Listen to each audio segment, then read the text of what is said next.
emergency, and indeed to give our health service the capacity that we can deal with future health crises and not have 1 million people, as is currently the situation, waiting for healthcare of various kinds.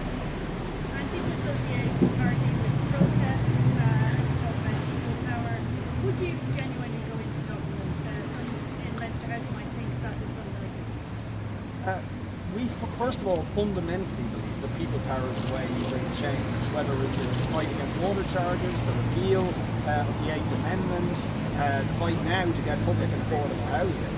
But yes, of course, we want to see a genuine left government, but that's not just about calling yourself left in order to get into government. It is about radical policies to address the crises like the housing crisis, the health crisis, and to break with the failed logic of market and profits that have failed, meant that we have not actually addressed the crisis facing our society. And Paul, can I ask you just a question on solidarity, people before profit, rebrand? I suppose you sort of moved your agents a few times in recent years. Is it difficult for people to understand the identity of the group if the name keeps changing? I think that people are very clear on what People Before Profit and Solidarity stand for, which is that we're the ones who stand up in the door for workers' rights. We're the ones who have an orientation to building movements on all the issues that matter to people. I mean, a crucial issue we discussed in our thinking today, we had a representative from the National Homeless and Housing Coalition talking about the importance of the protests next Wednesday, 5:30 at the Dáil, when the Dáil reconvenes. That the idea we need to build a mass movement on housing like we had in terms of water charges, if we're going to force rent controls that actually bring rents down, if we're going to force the building of public housing on a massive scale. So I think people clearly understand the eco-socialist politics that we represent and our vision of people power as the way of achieving it. And Mick, can I ask you about, I know the party has called for payment for frontline workers. What are you looking for? Where do you think the government is on this?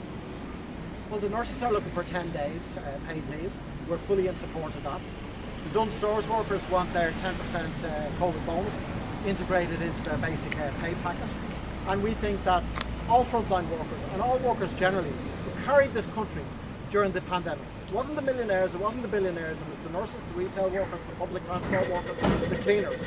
There needs to be payback time for ordinary working people there now. I'd just like to make the point myself that we've been stuck in that big cave down by the Liffey for the last more than a year.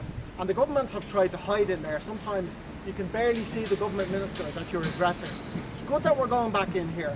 We'll be able to look at them in the whites of their eyes. We'll be able to look at Simon Coveney in the whites of his eyes next Wednesday night when we vote no confidence in him, in the government and the system, and put the government under pressure. And we won't just be doing our work in there. Next Wednesday we'll be standing on the picket lines with the caretakers, with the school secretaries, and outside the gates of the Dáil here with the young people campaigning for decent housing. You mentioned the motion no confidence in Simon Coveney there. You'll all be voting no confidence in the minister, will you? We'll be voting no confidence in the minister. We've seen the cronyism, we've seen the lobbying, we've seen the deception. But look, we have no confidence in the entire government. They've put profit before people. They've created this housing crisis, unemployment, huge social inequality. So we'll be casting our votes against Simon Coveney, but against the government.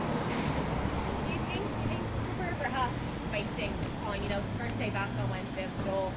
Surely, we have COVID to discuss, we have new housing for all plan to discuss. Are we not wasting time on Wednesday evening debating this motion of no confidence when we know that it's more than likely not going to pass? Well, if there's any wasting of time happening, it's down to Simon Coveney, down to Catherine Zappone, down to Leo Varadkar, who made such a hames of this situation. And they have to be called to account. And we want those 2 hours to call them to account. And as I say, vote no confidence in Coveney and the government as a whole. All right? But will we be dealing with the other key issues next week? Yes, we will, both inside there and outside here with the housing protest and the strikes. Gina, can I ask you about your bill, the Justice Committee, the assisted dying, they knocked it back at the end of July. But what happens next? Yeah, I was obviously pretty disappointed the way the Justice Committee dealt with the issue. I had written to John Paula and the Minister of Justice in relation to the recommendation of the Justice Committee that the Special Interrogatories Committee would be set up. So hopefully that will be facilitated sometime this year, and next year we will be bringing a new bill forward in relation to the issue of assisted dying. And again, I just want to reiterate the point of just the way it was deliberated, very, very disappointing in relation to the issue itself. Considering that in November of last year, they got 1,600 written submissions from the public in relation to the issue. So none of that was ever in public. It was one session in private in relation to the OPLA's recommendations, legal recommendations. So it was very, very disappointing how the issue was dealt with. And I've written to the County Corla, stating the reason why I thought it was very, very disappointing the way it was dealt with. But given how, I suppose, how delicate the issue is and how sensitive it is for people, do you think a special neurologist committee is the way to go? We've seen it work in the past. Yeah, I mean, it does need to change. in principle, I'm not against it. We always thought that the best place for the issue and the bill was in the Justice Committee. So hopefully now the Oireachtas will facilitate a special Oireachtas committee, have a particular time frame, particularly around 6 months, and after that 6 months, we will be bringing a new piece of legislation forward early next year. Done. Yeah. Happy with that? Yeah, brilliant.